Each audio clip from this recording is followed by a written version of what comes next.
নমস্কার, আমি দেবাশিস। আবারও আমরা আমাদের আজকের এই আলোচনায় চলে এসেছি। তবে আজকে আমরা নতুন অতিথি নিয়ে এসেছি। নতুন অতিথি একজন নয়, দুজন অতিথি আমার সঙ্গে রয়েছে। তবে আজকে রাজনীতি বা অন্যান্য কিছু নিয়ে আলোচনা নয়। পূর্বোত্তর সবসময় চেষ্টা করে কোচবিহারের সাহিত্যকে, কোচবিহারের সংস্কৃতিকে তুলে ধরার জন্য, এবং আমাদের ক্ষুদ্র প্রচেষ্টা থাকে যে এই যারা এই সংস্কৃতি নিয়ে বা তারা কাজ করছেন তাদেরকে আপনাদের সঙ্গে একটু পরিচয় করিয়ে দেওয়া, এবং তারা কি ভাবছেন, তারা কি করবেন আগামী দিনে, সেসব নিয়ে আমরা সংক্ষিপ্ত আলোচনা করব। তবে এই মুহূর্তে আমি এসেছি ধূমকেতু নজরুল আন্তর্জাতিক নজরুল একাডেমির যারা ইন্টারন্যাশনাল এই একাডেমির যারা কাজ করছেন, তারা কি করছেন, কেন করছেন, এবং তারা আগামী দিনে তাদের ভাবনা কি রয়েছে, সমস্ত কিছু নিয়ে আমরা তাদের কথা শুনব।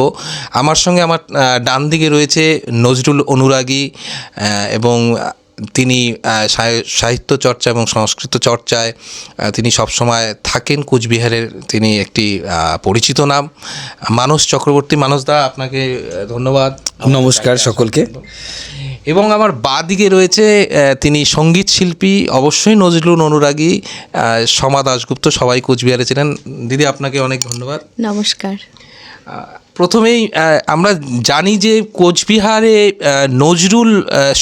নজরুলের সঙ্গে ওতপ্রোতভাবে জড়িত ছিলেন আব্বাস উদ্দিন সাহেব, শৈলেন রায় সাহেব ও কমল দাশগুপ্ত সাহেব, এবং সেই প্রচেষ্টাকে, সেই ধারাকে নিয়ে চলার যে প্রচেষ্টা এই নজরুল একাডেমি, ধূমকেতু নজরুল একাডেমি করছে, সেই বিষয়ে আমরা জানব।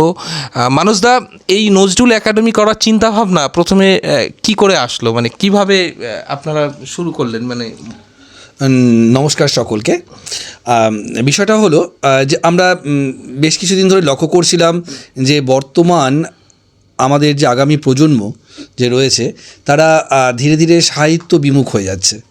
কিন্তু যে বিষয়টা আমরা দেখেছি যে রবীন্দ্রনাথ এবং নজরুল পাশাপাশি দুটো নাম উচ্চারিত হয় সবসময়। বর্তমান প্রজন্ম আস্তে আস্তে নজরুলকে ভুলতেই বসেছে।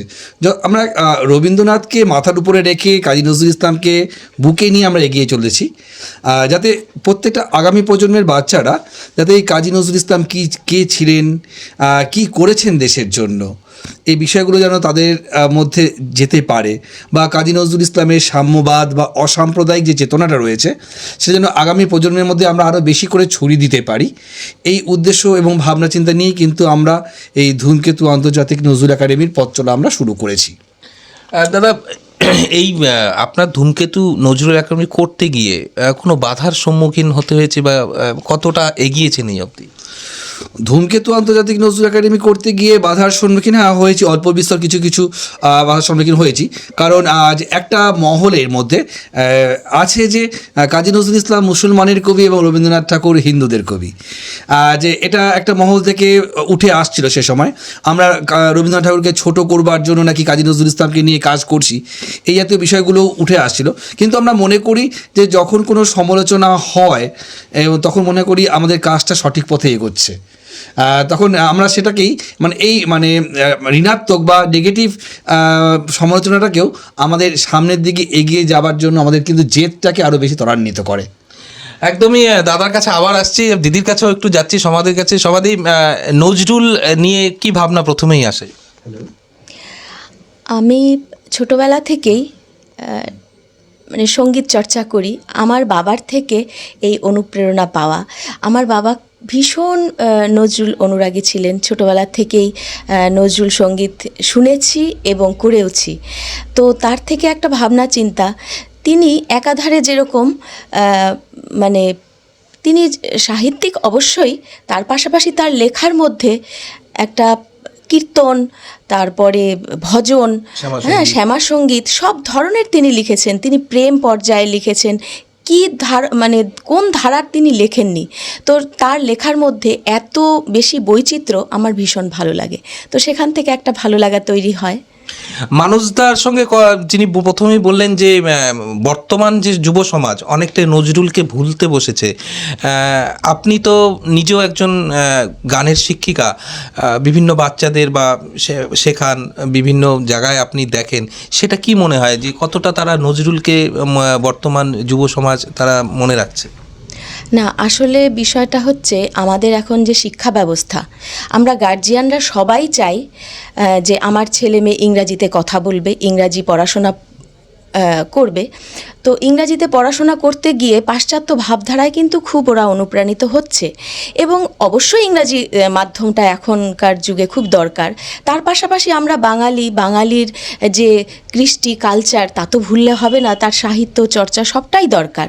তো সেই জায়গায় দাঁড়িয়ে আমরা দেখেছি যে বাচ্চারা ইংরাজি মিডিয়ামে পড়ার জন্যই হয়তো বা অনেকটাই হয়েছে যে বাংলার সাহিত্য সংস্কৃতি অনেকটা ভুলতে বসেছে। হয়তো রবীন্দ্রনাথের, মানসবাবু যেটা বললেন, রবীন্দ্রনাথের 25শে বৈশাখ জন্মদিন, সেটা হয়তো কিছুটা মনে রাখে বাচ্চারা, কিন্তু নজরুলের কবে জন্ম কবে মৃত্যু, নজরুল কতটা কি দিয়ে গেছেন আমাদের সমাজকে, এবং আজকালকার যে প্রেক্ষাপট, সামাজিক প্রেক্ষাপট, যে অবক্ষয়, যে হানাহানি মারপিট, তার থেকে বাঁচানোর জন্যে নজরুলের অসংখ্য এরকম লেখা, সেটা প্রাসঙ্গিক, ভীষণ প্রাসঙ্গিক, এটাই আমি বলতে পারি আর কি।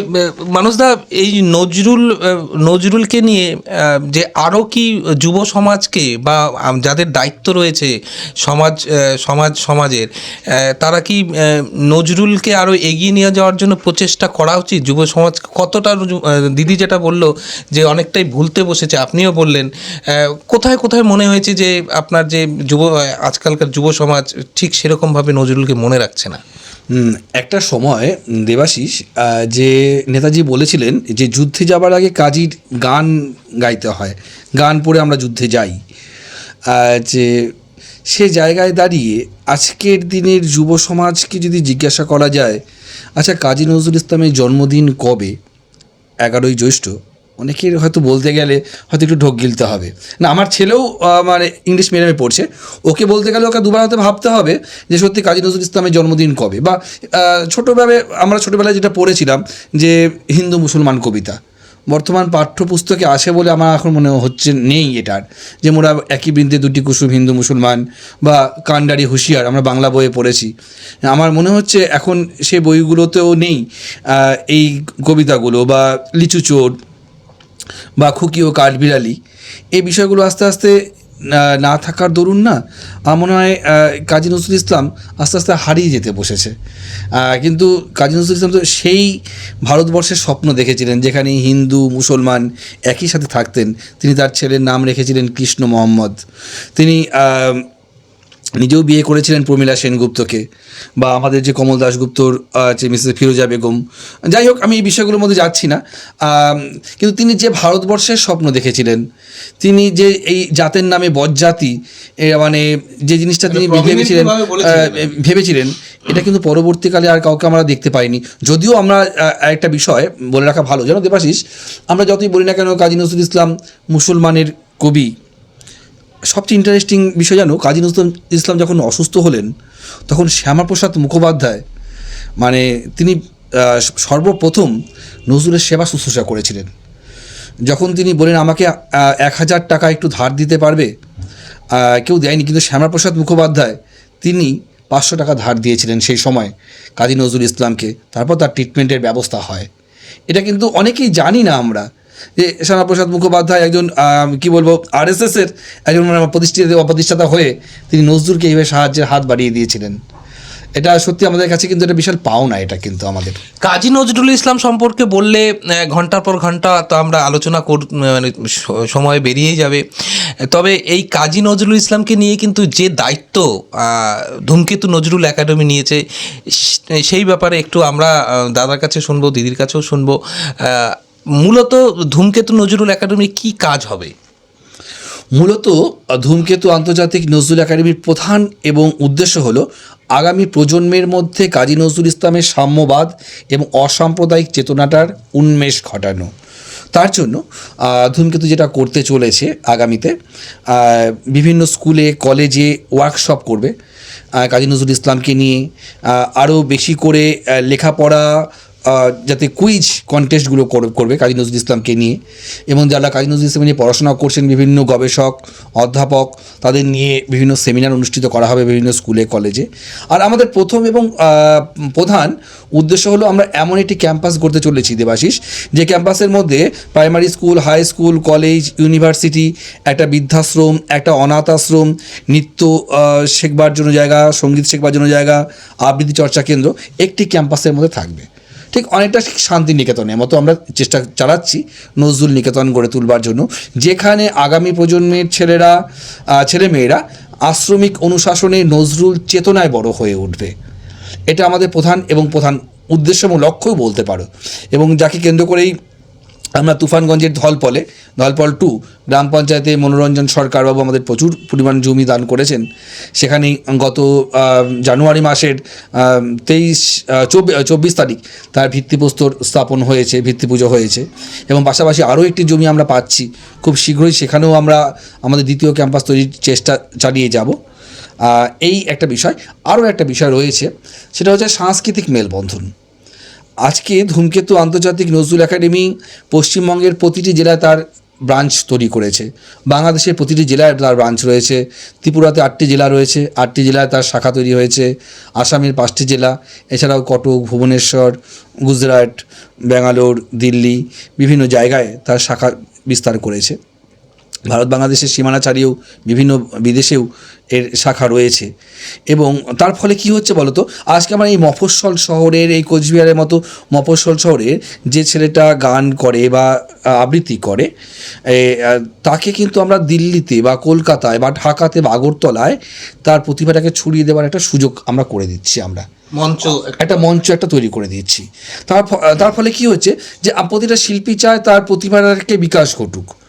কারণ আমরা লক্ষ্য করে দেখি যে কোচবিহারের ছেলেটা খুব বেশি হলে কোচবিহার, শিলিগুড়ি এবং খুব বেশি হলে কলকাতা পর্যন্ত যাবার সুযোগ পায়, তার বেশি কিন্তু সে আর কোথাও যেতে পারে না। কিন্তু যখন আমার দিল্লি ইউনিটটা একটা অনুষ্ঠান করবে, তখন আমার এই কোচবিহারের প্রান্তিক শহরে যে ছেলেটা সাহিত্য চর্চা করছে বা যে ছেলেটা নজরুল সঙ্গীত চর্চা করছে, সে কিন্তু দিল্লিতে গিয়ে সেই অনুষ্ঠানটা করবার সুযোগ পাচ্ছে। বা যখন ঢাকায় অনুষ্ঠানটা হচ্ছে, সে তখন বাংলাদেশে গিয়ে তার প্রতিভাটাকে ছড়ানোর সুযোগ পাচ্ছে। অথবা একটা সাংস্কৃতিক মেলবন্ধন আমরা তৈরি করার চেষ্টা করছি কাজী নজরুল ইসলামকে সামনে রেখে। এটাও কিন্তু একটা উদ্দেশ্য আমাদের দেবাশিস। একদমই খুব অনেকটাই বড় কর্মকাণ্ড কিন্তু হতে চলছে এবং হচ্ছেও। আন্তর্জাতিক নজরুল একাডেমি, আন্তর্জাতিক কথাটা তার মধ্যে রয়েছে, তার নামেই বোঝা যাচ্ছে খুব বড় কর্মকাণ্ড হতে চলছে কোচবিহারে, এবং কোচবিহারের গর্বও হতে চলেছে বটে। তবে সমাধির কাছে বলবো যে সম্প্রতি আপনাদের একটি অনুষ্ঠান হলো রবীন্দ্র ভবনে, নজরুল একাডেমির, ধূমকেতু নজরুল একাডেমি। সেখানে কারা কারা অতিথি হিসেবে এসেছিলেন এবং আন্তর্জাতিক মানের কেউ এসেছিলেন কিনা একটু যদি দর্শকদের বলেন। হ্যাঁ, বাংলাদেশ থেকে এসেছিলেন সালাউদ্দিন সাহেব, তারপরে কলকাতার থেকেও এসেছিলেন, বাইরের বিভিন্ন জেলাগুলোর থেকে এসেছিলেন, আমাদের সব ইউনিট থেকে যারা আমাদের মেম্বার্সরা রয়েছেন প্রত্যেকে এখানে অংশগ্রহণ করেছেন, অনেকেই এসেছিলেন। আমরা জানতে পেরেছি যে খিলখিল কাজী এসেছিলেন। হ্যাঁ, উনি এসেছিলেন এবং ভিত্তিপ্রস্তর স্থাপন করে ওনার একটু শারীরিক প্রবলেম হয়ে গেছিল, তারপরে উনি চলে যান। ওনার সঙ্গে কথা বলে বা দেখা করে কি অভিজ্ঞতা, মানে কীরকম লাগলো? ওনার সঙ্গে বহুদিন থেকেই কথা বলি, তো ভীষণ ভালো মানুষ, আর সব সময় সহযোগিতার হাত বাড়িয়ে আমরা কি করে এগিয়ে চলবো উনি বলেন, আমাদেরকে গাইড করেন, এবং মুখ্য উপদেষ্টা হিসেবে উনি আছেন আমাদের সাথে। আর এভাবেই আর কি। নজরুল একাডেমি গড়তে গিয়ে মানসবাবু যেটা বললেন যে খুব বড় একটা কিন্তু আপনারা করতে চলেছেন কোচবিহার, এবং কোচবিহারের তো অবশ্যই গর্ব আগামী দিনে সারা পৃথিবীতে ছড়িয়ে পড়বে। এই ব্যস্ততার জীবনের মধ্যেও কতটা সময় দেন, কি করে সময় বের করতে পারেন? আমার মনে হয় আমাদের প্রত্যেকেরই উচিত, নিজের যে সংসার, নিজের কাজকর্ম, জীবিকা উপার্জন সব কিছুর পরেও এটা জগতের জন্য কিছু করার একটা অভিপ্রায় থাকা প্রত্যেকটা মানুষেরই দরকার। না হলে আমরা স্বার্থান্বেষী মানুষ হয়ে যাব, শুধু স্বার্থের জন্য নিজেরটুকুই ভাবি। কিন্তু সার্বিক উন্নয়নের জন্যে আমাদের প্রত্যেকেরই হয়তো বা একটু ভাবা উচিত। তো সেই জায়গার থেকে আমি একজন সেবকের মতন কাজ করতে ভালোবাসি এবং করে যাই। তাতে যেভাবে এগিয়ে চলেছে এটা আনন্দের, কারণ আমরা পিছিয়ে পড়িনি, অনেক প্রতিকূলতা সহ্য করেও আমাদের লক্ষ্য উদ্দেশ্য যেহেতু স্থির এবং সততার সঙ্গে করে যাচ্ছি, আশা করছি এভাবেই এগিয়ে চলব এবং সবাইকে পাশে চাই। একদমই। দাদা, একাডেমি গড়তে গিয়ে এই যে সাধারণ মানুষের বা সাহিত্য মহলে বা সংস্কৃত মহলে কীরকম সাড়া পাচ্ছেন? দেবাশিস, যে সত্যি মানে এতটা আমি আগাগোড়া একটা সাহিত্য জগৎ থেকে উঠে আসা মানুষ, কিন্তু তারপর এই ধূমকেতুতে এসে আমি মনে হচ্ছে একটা মহাসমুদ্রে পড়েছি, সত্যি কথা যেটা বলছি। এবার এখানে এত এত মানুষ নজরুলকে ভালোবাসেন, এত মানুষ যে নজরুলকে চান, কিন্তু হয়তো এরকম একটা প্ল্যাটফর্মের জন্য তারা হয়তো অপেক্ষা করছিলেন। এই জায়গাটা বলা মানে যৌক্তিকতা রয়েছে যে আমাদের এই ধূমকেতু আন্তর্জাতিক নজরুল একাডেমির যে আন্তর্জাতিক কথাটা আমরা করছি, তার কারণ হলো আমাদের উত্তর America, Texas, Toronto, Paris, Canada, Italy, ইংল্যান্ডের Wimbledon, Australia, New Jersey, Sweden, এখানেও আমাদের সব মেম্বাররা রয়েছেন। এই সমস্ত জায়গায় 8টি জায়গায় আমাদের মেম্বাররা রয়েছেন ভারতবর্ষের, সেখানেও আমাদের শাখা তৈরি করার চেষ্টা চলছে। যেহেতু এবং এই বিভিন্ন শাখার মানুষরা আমরা এভাবেই নজরুলকে সামনের দিকে এগিয়ে নিয়ে যাব। আর সাহিত্য সংস্কৃতি জগতে আমাদের মধ্যে যারা যুক্ত রয়েছেন, একটু বলছি, সঙ্গীত শিল্পী অনুপ জলতা, হৈমন্তী শুক্লা, মনোময় ভট্টাচার্য, শ্রীকান্ত আচার্য, এরা সবাই যুক্ত রয়েছেন। স্বয়ং ব্রততী বন্দ্যোপাধ্যায় আমাদের এখান থেকে আবৃত্তির ওয়ার্কশপ করছেন। নাচের ক্ষেত্রে সৌরভ গাঙ্গুলির মিসেস ডোনা গাঙ্গুলি আমাদের ওয়ার্কশপ করাবেন। তারপর শম্পা কুণ্ডু, জয়তী চক্রবর্তীর মতো সঙ্গীত শিল্পীরা যুক্ত রয়েছেন। খুব শীঘ্রই শ্রীকুমার চট্টোপাধ্যায়, শ্রীরাধা বন্দ্যোপাধ্যায় এরা গানের ওয়ার্কশপ করাবেন এখান থেকে। আজ এভাবেই কিন্তু মানে এই মানুষগুলোর, কবি সুবোধ সরকার, জয় গোস্বামী রয়েছেন, তসলিমা নাসরিন রয়েছেন আমাদের সাথে, আমাদের আলাদা গ্রুপ রয়েছে তাদের নিয়ে।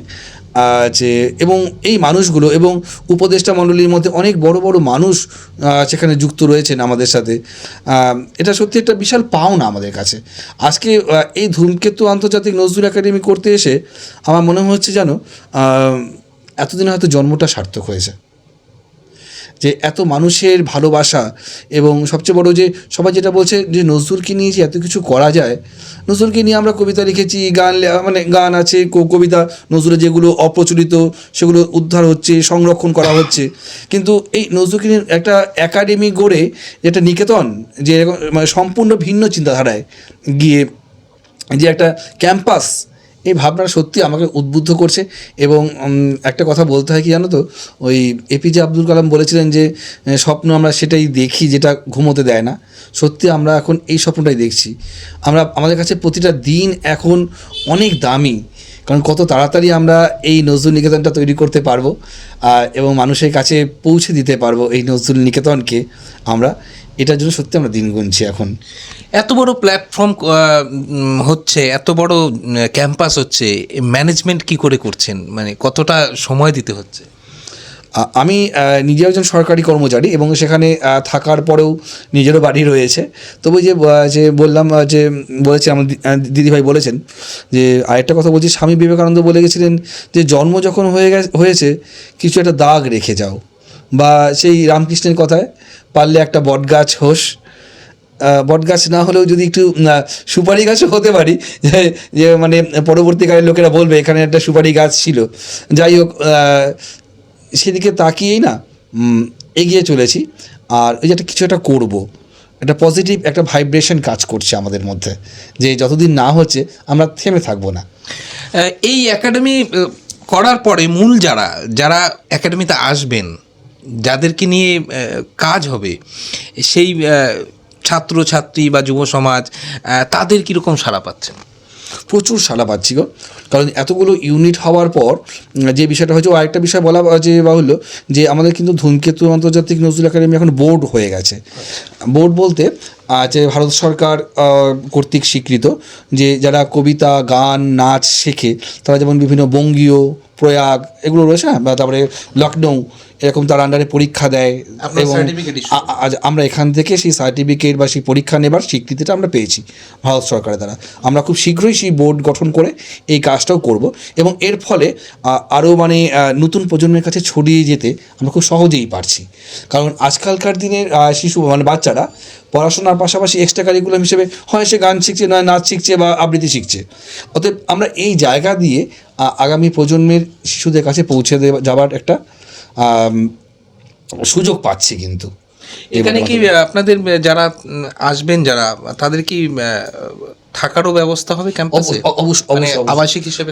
অবশ্যই আমরা আবার তো বলছি এটা যে এখানে মানে আবাসিকভাবে থেকে নজরুল চেতনায় তারা বড় হয়ে উঠবে এবং একটা আশ্রমিক অনুশাসন থাকবে, যে সকালবেলা তাদের প্রেয়ার করা, তারপর সন্ধ্যাবেলায় প্রেয়ার করা, একটা ডিসিপ্লিন এবং নিয়মানুবর্তিতা এবং সময়ানুবর্তিতায় যেটা হারিয়ে যেতে বসেছে আজকের দিনে, সেগুলোই আমরা স্কুলিংও এখানটাই হবে। একদম সেখানে স্কুল করবে তারা, নিয়ম করে মানে প্রেয়ার করবে এবং তারপর সেখানে তারা পড়াশোনা করবে, একটা হোমলি পরিবেশ। স্কুলের কি কোনো চিন্তা ভাবনা হয়েছে, মানে স্কুল করা?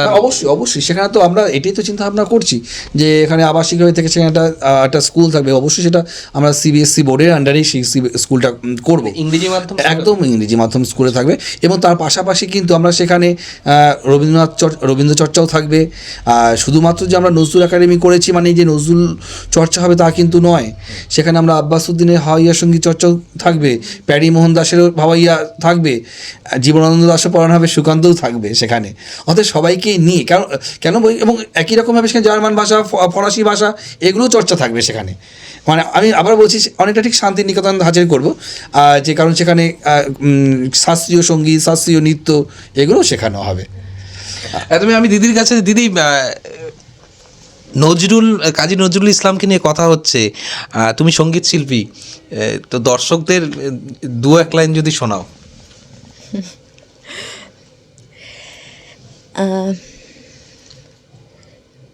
একটা খুব ভালো লাগার গান, মানসবাবু সবসময় এই গানটি শুনতে চান, তো এই গানটি আমি করছি।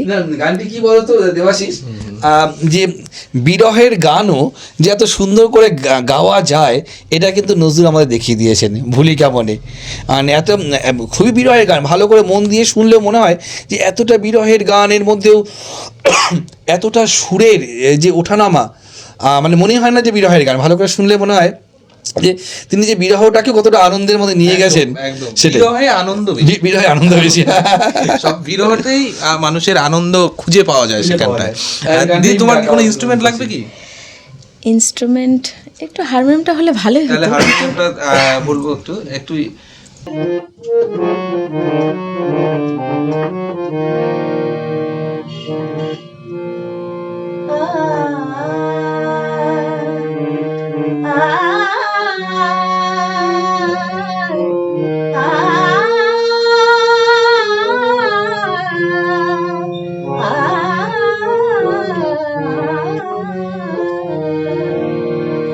ভুলি কেমনে আজও যে মনে বেদনা শনে রহিল আঁকা।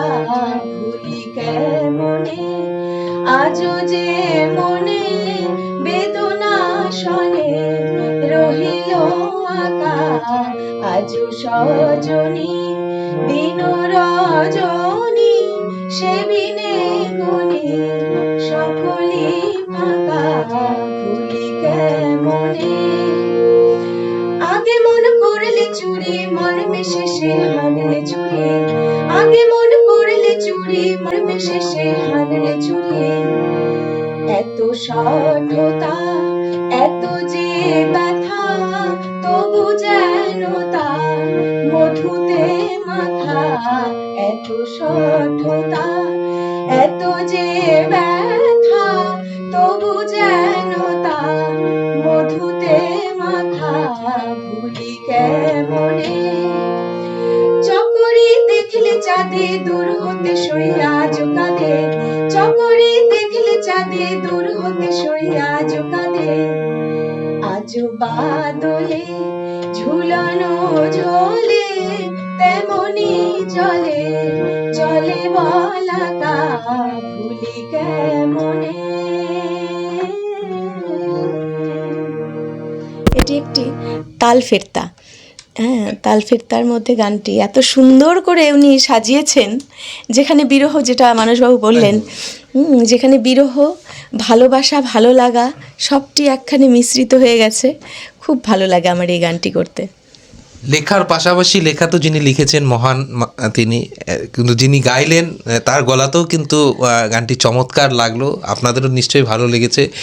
দাদা, আবার আসছি নজরুল একাডেমিকে নিয়ে। আপনাদের যেমন সাধারণ মানুষের সাড়া পাচ্ছেন, তেমন যারা আসবেন তাদেরও সাড়া পাচ্ছেন, ছাত্রছাত্রীদের সাড়া পাচ্ছেন। আরেকটি বিষয় রয়েছে যে যে কোনো দেশ বা যে কোনো জায়গা রাজনীতি ছাড়া আমরা চলতে পারি না। আমাদের অঙ্গে সবসময় আমাদের ওতপ্রোতভাবে রাজনীতি না করলেও রাজনীতি করা হয়, এবং রাজনীতিতে থাকলেও রাজনীতি করা হয়। সেই রাজনৈতিক মহল থেকে কীরকম সাড়া পাচ্ছেন? রাজনীতি মহল থেকে সারা বলতে দেখো, আমাদের এটার মধ্যে সব রাজনৈতিক নেতারাই যুক্ত রয়েছেন। আমাদের যেমন নাম ধরেই বলছি, তৃণমূলের আমাদের কোচবিহারের বিভিন্ন প্রথম সারির নেতারা আমাদের সাথে যুক্ত রয়েছেন। একই রকমভাবে বিজেপির নেতারাও যুক্ত রয়েছেন। বিজেপির যারা আছেন বিভিন্ন জায়গায় তারাও যুক্ত রয়েছেন।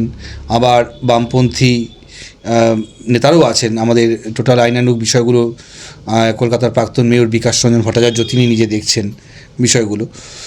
যে এই জমি জমার আইন কারণগুলো তিনিও দেখছেন বিষয়গুলো। অতএব রাজনৈতিক কারণ, নজরুল ছিলেন রাজনীতির ঊর্ধ্বে। কারণ একদিকে একদিকে কি বলবো, মানে কমিউনিস্ট চিন্তাধারা মনের মধ্যে তার ছিলেন একটা সময়। কারণ মুজাফফর আহমেদের সান্নিধ্যে তিনি যখন এসেছিলেন, সে সময় থেকে তার মধ্যে একটা কমিউনিস্ট চিন্তাধারা ছিল। আবার একাধারে আবার কংগ্রেসের মুখপাত্র লাঙল পত্রিকাও তিনি সম্পাদনা করেছেন। কারণ তার মধ্যে কিন্তু আমরা এই জিনিসটা লক্ষ্য করেছি যে কমিউনিস্ট হয়েও যে কংগ্রেসি একটা মুখপাত্রের সম্পাদনা করা যায়। অতএব এখান থেকে কিন্তু মানে ঠিক কি বলবো, হিন্দু মুসলমানকে তিনি যেমন একটি জায়গায় আনতে পেরেছিলেন বা চেয়েছিলেন, ঠিক এই জায়গাও কিন্তু তিনি এই রাজনৈতিক দিক দিয়ে কমিউনিস্ট চিন্তাধারা বা ভাবাদর্শে ভাবিত হয়েও যে কংগ্রেসের লাঙল পত্রিকার সম্পাদনা তিনি করছেন, এটা কিন্তু সত্যি একটা বৈচিত্র্যময় একটা চরিত্র নজরুলের। অর্থাৎ সেই জায়গায় দাঁড়িয়ে কিন্তু আমরা কোচবিহারের মতো, শুধু কোচবিহার নয়, ভারতবর্ষের রাজনীতি বলুন বা বাংলাদেশের বা অন্যান্য জায়গার রাজনীতি বলুন, সমস্ত রাজনৈতিক মানুষদেরই কিন্তু আমরা এখানে পাচ্ছি। সমালোচনাও কি হচ্ছে? সমালোচনা, প্রচুর সমালোচনা হচ্ছে দেবাশিস। কি বলবো, মানে বিষয়গুলো নিয়ে বিভিন্ন মহল থেকে যে বলতেও খারাপ লাগে, মুসলিমরা নাকি আমাদের দিয়ে এই কাজগুলো করাচ্ছেন, এই বিষয়গুলো আসছে। কিন্তু কী বলো, এই ঘরটা আজকে যেখানে বসে আছি, এই ঘরটা থেকেই যে আমাদের এই ধূমকেতুর সৃষ্টি হয়েছিল। এবং আমাদের কোচবিহারের যে তখন তৎকালীন রেজিস্ট্রার ছিলেন পার্থসারথী চক্রবর্তী, এবং তার হাত দিয়েই আমাদের এই ধূমকেতুর রেজিস্টার হয়েছে। তবু ভালো লাগে না, কিন্তু সাহস যোগায় এবং জেদটাকে আরও বাড়িয়ে দেয় এই জাতীয় সমালোচনাগুলো। একটা খুবই শুনতে ইচ্ছা করছে আমার, যিনি আপনাদেরকে জমি দান করেছেন, তিনি কিভাবে, মানে তার মননে কি ছিল, মানে তিনি এই যে আপনাদের ইনস্টিটিউটের জন্য জমি দান করলেন, তাকে নিয়ে যদি কিছু বলতেন। অবশ্যই। আজকের দিনে তিনি মানে আমরা হয়তো ভগবানকে দেখিনি খালি চোখে, বিশ্বাস করি ভগবান আছে, বা রামকৃষ্ণদেব বলে গেছেন যে মানুষের মধ্যেই ভগবান রয়েছেন। তিনি আমাদের কাছে সত্যি সাক্ষাৎ ভগবান। আমরা যখন এই কাজটা নিয়ে বিভিন্ন জায়গায় যাচ্ছি, যে কোথায় পাওয়া যায় একটু জমি, যেখানে আমরা আমাদের এই স্বপ্ন পূরণ করতে পারবো, যেখানে আমরা এই নজরুলকে নিয়ে এই কাজটা করতে পারবো, তখন তিনি আমাদের কাছে সত্যি মানে ভগবান তুল্য। সেভাবে তিনি আমাদের কাছে অবতীর্ণ হলেন। তিনি এক সন্ধ্যাবেলা আমি, দিদি, তারপর কালিদাসবাবু, এবং যাকে নিয়ে আমরা এই ধূমকেতু করেছিলাম, যার অনুপ্রেরণা কথাটা বলবো না আমি, যে যার ইচ্ছেতে হয়েছিল, অঙ্কিত একটা ছেলে, তাকে নিয়ে যখন সন্ধ্যাবেলা গেলাম, তখন তিনি আমাদের সমস্ত কথা শুনে বলল যে আমি তোমাদের কথা দিচ্ছি, আমি তোমাদের জমি দেব। মনোরঞ্জন সরকার বাবু, তিনি একজন কুষাণ পালা করেন। আচ্ছা। এবং বিভিন্ন যাত্রার সঙ্গে যুক্ত হয়ে আছে, যাত্রাপালা করেন। এই চাঁদ সওদাগর, তারপরে ইন্দ্রনাথ এই জাতীয় করেন। তিনিও একজন শিল্পী মানুষ। তিনি আমাদের সমস্ত কথা শুনে তিনি আমাদের তার জমিটা আমাদের দিলেন, এবং পরবর্তীকালে তিনি আরও বেশ কিছু জমি দেওয়ার ইচ্ছা তার রয়েছে। কতটুকু জমি রয়েছে টোটাল ক্যাম্পাসে? এখন ওখানে রয়েছে 2 বিঘার উপরে আপাতত রয়েছে ওখানে, কিন্তু যেটা রেজিস্ট্রি করেছি। পরবর্তীকালে আরও জমি আছে, কারণ খুব ছোট্ট থেকে শুরু করেছি তো দেবাশিস, যার ফলে এখনও আমরা সত্যি কথা বলতে সবার কাছেই বলছি যে স্বাদটা বিশাল, কিন্তু সাধ্যটা সীমিত হয়ে যায় যখন এত মানে জমির ভ্যালুয়েশন প্রায় 24 লাখ টাকা। এবার সেই 24 লাখ টাকার দামের জমিটা রেজিস্ট্রি করতে যে পরিমাণ টাকা দরকার, রেজিস্ট্রেশন খরচ তুলতে আমাদের একটু অসুবিধা হচ্ছে। তাই আমরা সমস্ত তোমার চ্যানেলের মাধ্যমে আমি সমস্ত নজরুল প্রেমীদের বলছি, আপনারা যদি আমাদের সাহায্য করবার জন্য একটু এগিয়ে আসেন, আমরা হয়তো সত্যিই আমাদের এই স্বপ্নটাকে আরও সার্থক করতে পারবো। যে এই হলো যে বিষয়। আর আরেকটা বিষয়, মানে যিনি জমিদান করেছেন তিনি নিশ্চয়ই নজরুল অনুরাগী। একদম তিনিও ভীষণ নজরুল অনুরাগী, এবং তিনি আবার বললাম তিনি একজন শিল্পী, এবং তার বাড়িতে একটা সবসময় একটা শিল্পের একটা ছাপও রয়েছে। দিদি, ক্যাম্পাসে এই প্রথম কবে থেকে ক্যাম্পাস চালু করার চিন্তা ভাবনা রয়েছে? কবে থেকে শুরু করছেন? জাস্ট আমাদের জমিটা রেজিস্ট্রেশন হলো, এখন অনেক কাজ বাকি। মানে সবার উপরে দরকার হচ্ছে অর্থ। তো অর্থের জন্যে আমরা সবার কাছে হাত পাতছি, এবং সবার কাছে সাহায্যের জন্যে এগিয়ে আসতে আপামর জনসাধারণের কাছে, যাদের আর্থিক দিক থেকে যারা খুব বলিষ্ঠ, তো তারা যদি আমাদেরকে একটু সাহায্য করেন এবং আমাদের দান করলে আয়কর ছাড় যে ব্যাপারটা এটিজি, সেটা আমাদের হয়েছে। তো সেই জায়গায় দাঁড়িয়ে আপনাদের চ্যানেলের মাধ্যমে আমরা বলতে চাই যে প্রত্যেকে এগিয়ে এসে আমাদেরকে সাহায্য সহযোগিতা করুন, আমরা যেন খুব তাড়াতাড়ি সেটাকে শুরু করতে পারি। নজরুল নিকেতন, যেখানে বাচ্চারা মানে যেরকমভাবে ঠিক রামকৃষ্ণ মিশনে বা সাই বাবার ওখানে, আমার ছেলেও সাই বাবার ওখানে পড়াশোনা করেছে ছোটোবেলায়, আমি সেটা দেখেছি যে ছোটোবেলায় ও কী সুন্দর করে সকালবেলায় প্রেয়ার করেছে, বিকেলবেলায় প্রেয়ার করেছে, খেলাধুলা আছে, গান বাজনা, একটা ডিসিপ্লিন, যেটা ঠিক সেইভাবেই যেন আমরা এখানকার বাচ্চাদের বা সারা ভারতবর্ষের বা বাইরের দেশ থেকেও, ত্রিপুরা, আসাম, বাংলাদেশ, সবখান থেকে বাচ্চারা এসে এখানে রেসিডেন্সিয়ালভাবে থেকে আশ্রমিক রুলসে যেন তারা বড় হতে পারে, সেই চেষ্টাটা আমাদের থাকবে। তার সঙ্গে অবশ্যই গান বাজনা সব কিছু হবে এক ক্যাম্পাসে। তুমি খুব ভালো চিন্তাভাবনা রয়েছে আগামী দিনের জন্য, এবং কাজ তো শুরু হয়ে গেছে। দাদা, এই যে আবাসিকরা আসবেন, ভবিষ্যতে থাকবেন, বা কুচবিহারে যারা আছেন বা যারা আপনাদের বিভিন্ন জায়গায় ব্রাঞ্চেস বা রয়েছে জানলো, তো সামরূপে সোশ্যালভাবে, সামাজিকভাবে যে এরকম কোনো চিন্তাভাবনা একাডেমি রয়েছে কি, যে ডিজিটালাইজড করা বা যোগাযোগ মাধ্যম যারা অনলাইনে আপনাদের সঙ্গে যোগাযোগ করতে পারে, সেরকম কিছু? হ্যাঁ, অবশ্যই। আমরা খুব শীঘ্রই আমাদের একটা ওয়েবসাইট খুলতে চলেছি, কারণ আমরা জাস্ট গুটি পায়ে এগিয়ে যাবো। আবার বলছি যে এত তাড়াতাড়ি যে এই জায়গাটায় পৌঁছে যাব আমরা কিন্তু সত্যি ভাবতে পারিনি। অতএব সেদিন যখন আমরা এই ধূমকেতু নজরুল একাডেমি প্রতিষ্ঠা করেছিলাম, যে তখন ভাবনা চিন্তার বাইরে ছিল, তখনও ভাবিনি যে আমরা একটা জায়গা পাবো, আমরা স্কুল করব। সেদিন শুধুমাত্র ছিল একটা কী বলবো, কালচারাল একটা সংস্থার মতো ভেবেছিলাম। কিন্তু আজকে যে এই জায়গাটায় যাব সেদিন ভাবিনি। আমরা খুব শীঘ্রই আমাদের ব্রোশিওর তৈরি করছি, এবং যেটা নিয়ে আমাদের ইমিডিয়েট খুব আমরা রতন টাটার কাছে যাব, এবং ইন্ডিয়া গভর্নমেন্টের সাথে আমাদের এখানে যে প্রতিমন্ত্রী রয়েছেন, স্বরাষ্ট্র প্রতিমন্ত্রী নিশীথ প্রামাণিক, তার সাথেও আমার কথা হয়েছে এই ধূমকেতুর বিষয় নিয়ে। তিনি অনেক আগেই এই ধূমকেতু সম্পর্কে অবগত আছেন। তিনি আমাকে জানিয়েছেন যে বিষয়টা রাজনৈতিকভাবে তার কাছে আমি যাইনি, তার কাছে আমি আমার পার্সোনাল সম্পর্কে গিয়েছিলাম, কারণ বহু আগে 2000 সাল নাগাদ আমাদের যে স্বরাষ্ট্র প্রতিমন্ত্রী নিশীথ প্রামাণিক আছেন, তিনি আমাদের কোচবিহারেই থাকতেন, নিউ কদমতলায় একটি বাড়ি ভাড়া করে। আমি তখন তাকে কেমিস্ট্রি পড়াতাম, তখন আমার চাকরি হয়নি, তখন ও স্টুডেন্ট, তখন আমি ওকে কেমিস্ট্রি পড়াতাম। সেই শিক্ষকের জায়গা থেকেই আমি ছাত্রের কাছে গিয়েছিলাম।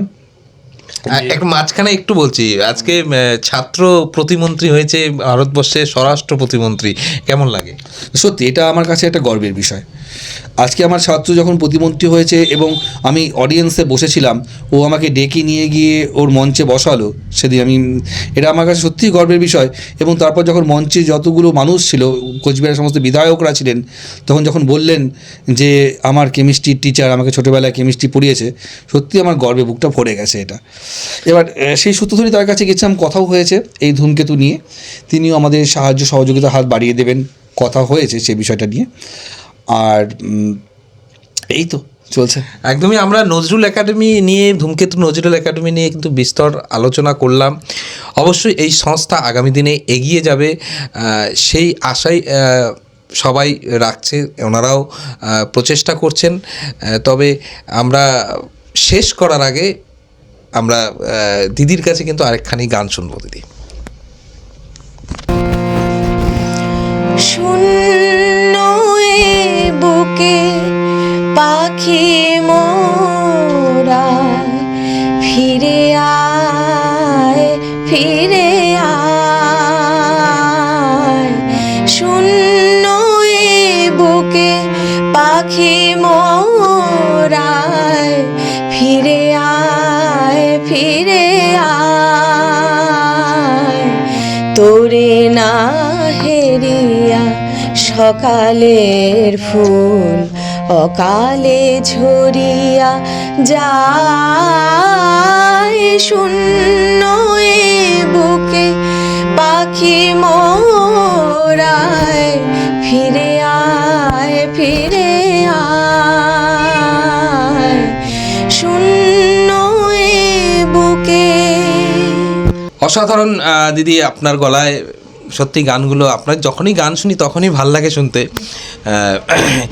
আপনি গানের শিক্ষিকা হিসেবে, সঙ্গীত শিল্পী হিসেবে, আজকালকার দিনে ছেলেমেয়েরা তারা নজরুল সঙ্গীত যখন শেখেন, আপনার তরফ থেকে কি টিপস দেবেন তাদের? প্রথম কথা হচ্ছে, নজরুল সঙ্গীত আমরা দেখি বিভিন্ন রাগ প্রধানের গান, মানে রাগ প্রধান সঙ্গীত আছে, বিভিন্ন রাগের উপরে বেস করে যে নজরুল ইসলাম গানগুলো লিখেছেন, প্রচণ্ড কঠিন। তো অনেক মনে হয় সহজ হয়ে যাবে। আমি যার নুপুরেরও ছন্দ বা শুকনো পাতায় নুপুর বা দুর্দীপবাসিনী, অনেক গান রয়েছে, তার পাশাপাশি প্রচুর কঠিন গান রয়েছে। তো ভালো লাগে গানগুলো, কিন্তু যখনই করতে যাবে বাচ্চারা, তখন তাদের স্বর সাধনা ছাড়া কিন্তু সম্ভব নয়। তাই আমি প্রত্যেকের জন্য একটা কথাই বলবো, খুব ভালো করে স্বর সাধনা, ক্লাসিক্যাল একটু শেখা, রাগ সঙ্গীত শেখা, রেয়াজ করা, এটা খুব দরকার। প্রত্যেক শিক্ষার্থীর জন্যে খুব স্বর সাধনা দরকার, শেখাটা দরকার।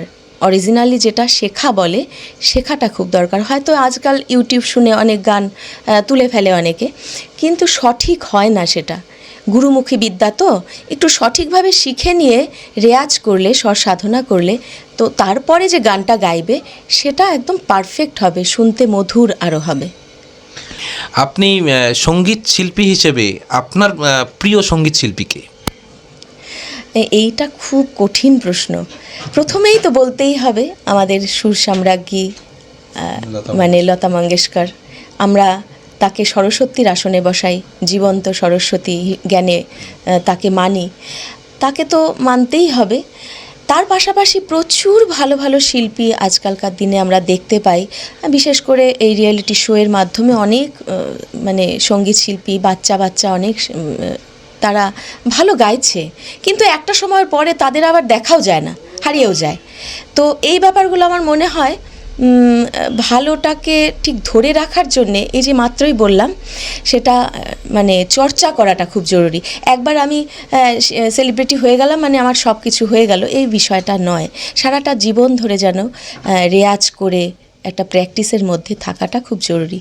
আমি একটা ভারতবর্ষের ফেমাস সিঙ্গারের কাছেই একটা ভিডিও দেখছিলাম একদিন, যে এই যে আপনি বললেন হঠাৎ করে যে কোনো রিয়েলিটি শো থেকে উঠে আসলো, তারপরে তারা খুব কম সময়ের মধ্যে আবার হারিয়েও যাচ্ছে।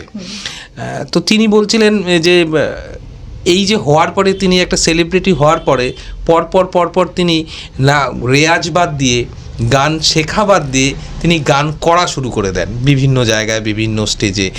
আপনার কি মনে হয় এই বিষয়ে?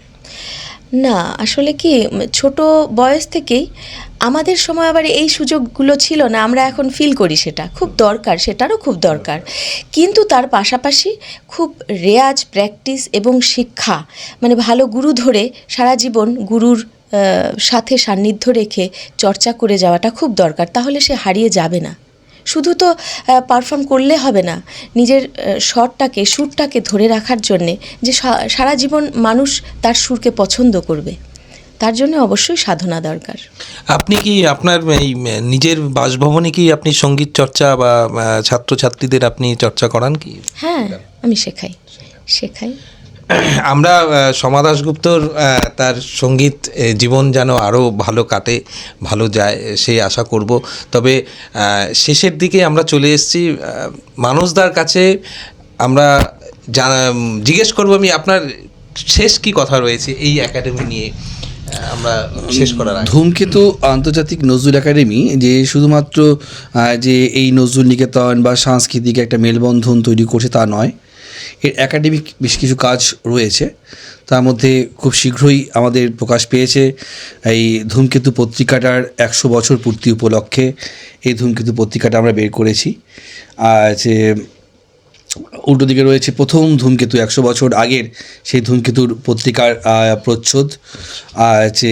আর আমরা এবার ধূমকেতু এটা বের করেছি 100 বছর পর, এই ধূমকেতু নামেই আমরা বের করেছি, কারণ তার পরিবার থেকে আমাদের সেই অনুমতিটা আমরা পেয়েছি যে ধূমকেতুটা আবার নতুনভাবে ধূমকেতু নামেই বের হোক, যে আমরা বের করেছি।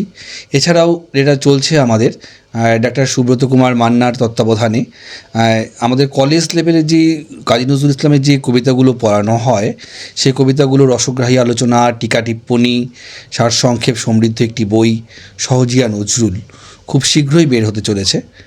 এছাড়াও কাজী নজরুল ইসলামের যে সঞ্চিতা গ্রন্থটি রয়েছে তার রাজবংশী ভাষা, সাঁওতালি ভাষা, হিন্দি, অ্যাসামিস, ওড়িয়া এবং ইংরেজি ভাষায় অনুবাদের কাজ চলছে। কাজী নজরুল ইসলাম ছোটদের জন্য যে কবিতাগুলো লিখেছিলেন, খুকি ও কাঠবিড়ালি, লিচুচোর, সেই কবিতাগুলোকে আমরা সুকুমার রায়ের আবোল তাবোলের অনুকরণে কার্টুনের মাধ্যমে ছোটদের হাতে পৌঁছে দিতে চলেছি। আর আরেকটি কাজ চলছে আমাদের পুরুলিয়াতে, সেটা হচ্ছে নজরুল সঙ্গীতের উপর ছৌ নাচ। যে এই কাজগুলো আমাদের একাডেমি ধূমকেতু আন্তর্জাতিক নজরুল একাডেমি থেকে হচ্ছে যে, এবং খুব শীঘ্রই আমরা বিভিন্ন আমাদের ইউনিটে আমরা ওয়ার্কশপগুলো করাবো, সেখানে গানের, নাচের এবং কাজী নজরুল ইসলামকে আরও বেশি করে জানার জন্য, অজানা নজরুলকে আরও বেশি করে চেনার জন্য আমরা কুইজ কম্পিটিশানগুলো আমরা রেখেছি। এই কাজগুলো বিভিন্ন ইউনিটে হচ্ছে এবং সবচেয়ে বড় বিষয় একটা হচ্ছে আমাদের চা বাগান অধ্যুষিত এলাকায় আমাদের যে ইউনিটগুলো রয়েছে, নাগরাকাটা, বানারহাট, হ্যামিল্টনগঞ্জ, কালচিনি, সেখানে সেই বাগানের ছেলে মেয়েদের নিয়ে এই নজরুল কবিতাগুলো তাদের শেখানো হচ্ছে, নজরুল সঙ্গীত শেখানো হচ্ছে। এটা আমাদের কাছে একটা বিশাল পাওনা। এই জায়গায় উল্লেখযোগ্য যে বলছি, আমাদের ওনার মেয়েটার বাড়ি হচ্ছে লুকসান চা বাগানে, সুস্মিতা ঢাকাল, নেপালি মেয়েটা, সে এত সুন্দর নজরুলের কবিতা আবৃত্তি করছে। আমাদের সে মেম্বার, আমাদের সংস্থা বা আমাদের একাডেমি মেম্বার, এটাও আমাদের কাছে কিন্তু একটা বিশাল পাওনা। ধূমকেতু পত্রিকার 100 বছর পূর্তি উপলক্ষে আমরা এই ধূমকেতু পত্রিকাটা আবার নতুন করে বের করেছি, যেটা আমাদের প্রচ্ছদটা উন্মোচন হয়েছিল আমাদের দিনহাটা শহরে, এবং পূর্ণাঙ্গরূপে বইটা আমরা প্রকাশ করেছিলাম পশ্চিম মেদিনীপুরের বিবেকানন্দ হল ঘরে, ওখানকার ইউনিটে।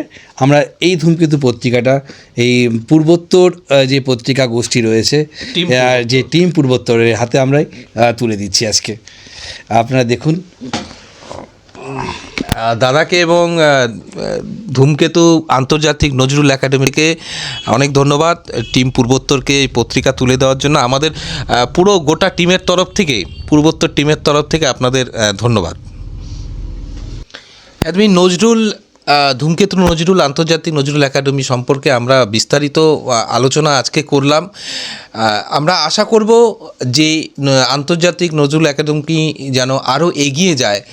তাদের যে স্বপ্ন রয়েছে, সমা দাশগুপ্ত এবং মানস চক্রবর্তী, তাদের যে প্রজেক্টেড স্বপ্নগুলো বললেন, সেগুলোতে যেন তারা সত্যিই তাদের স্বপ্নগুলো পূরণ হয়। এবং সত্যি এটা কুচবিহারের জন্য, কুচবিহারবাসীদের জন্য কিন্তু গর্বের বিষয়। ধূমকেতু আন্তর্জাতিক নজরুল একাডেমির মতো একটি একাডেমি এখানটায় তৈরি হচ্ছে, যেখানে আন্তর্জাতিক মানের পড়াশোনা থেকে শুরু করে গান বাজনা হবে, এবং বিভিন্ন রাজ্য তথা বিদেশেরও লোকজন এখানটায় আসবেন। অবশ্যই আমাদের কুচবিহার রাজার শহর, সঙ্গে এই হেরিটেজ শহরের সঙ্গে যদি নজরুল ধূমকেতু আন্তর্জাতিক নজরুল একাডেমি যখন তৈরি কাজ শুরু হবে, সেটাও কিন্তু মানুষের একটি দর্শনীয় স্থান হয়ে উঠবে বলে মনে হয়। পূর্বোত্তর সবসময় চেষ্টা করে এই সমস্ত একাডেমি যেগুলো গড়ে উঠছে সাহিত্য চর্চা দিয়ে, সেগুলোকে আপনাদের সামনে তুলে ধরার জন্য। এবং আপনারা পূর্বোত্তর দেখতে থাকবেন।